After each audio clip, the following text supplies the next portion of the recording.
खुलुमबाय। गिबियावनो 17 नं सबायझार समस्तियाव बिपिएफनि जानानै बयनिसिमबो बरायनाय जासिहरबाय। दिनै जों जोंनि सबायझार समस्तियाव बिपिएफ सरकारनि नाजानायाव माबायदि जौगानाय फैदों, बबेयाव मा जादों, बिनि सोमोन्दै एसे सावरायलायनि। दा साननो थाङोब्ला जों बयबो गाव गावनि ओनसोलखौ साबसिननिफ्राय हामसिन जाजानो लुबैयो। नाथाय सोर सरकारा माबायदि खामानि मावबोदों आरो इयुनावबो मावलांनो हागोन बेखौ माब्लाबा मोजाङै साननानै नायफेरदोंना? नोंथांमोना मोजाङै मिथिखागौ। बिपिएफ सरकार फैनायनि उनाव दिनै जों जोंनि ओनसोलाव गोबां जौगानाय आरो सोलायनाय नुबोदों। जेरै सबायझाराव 50 बेडेड एमजि मडेल हस्पिटाल आरो बिजनी बेटागाव 100 बेडेड हस्पिटाल लुफुंनाय खामानिया जागासिनो। थांलाय फैलाय हान्थामेलानि थाखाय गोबां लामा आरो दालांफोर लुफुंजाबाय आरो लुगासिनोबो दङ।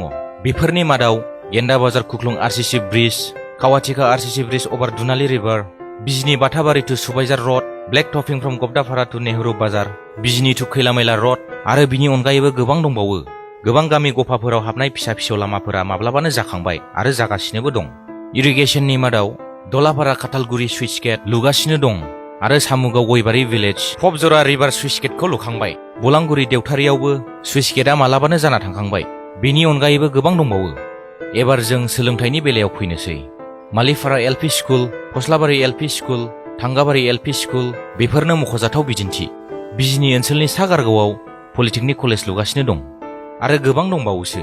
Saint gravel roads, safe drinking water project आरो सानख'हायै बायदि बायदि। बेफोरथ' जोंनि थाखाय जोबोद बाख्नायथाव खामानि मावना होनाय जादों। अब्लालाय जों मानोथो बिपिएफखौ दाय होबाय थानो? मेगन थानानैबो मानोथो खाना जाना थाबावनो? मालायनि गोदै रावाव दा गोजाव रायजोफोर। सैमा सोंनाया अरनो रोङा, अखा खोरोमनाया हानो रोङा। थिग बेबायदिनो खुगाजोंल' बुंग्रा मानसिफ्रा जेबो खामानियाव उदाय रोङा।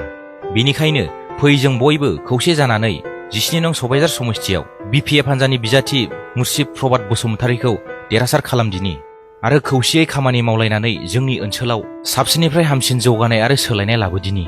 जय बिपिएफनि प्रभात बसुमतारी देरहासार, हाग्रामा महिलारि देरहासार, गोजोन्थों।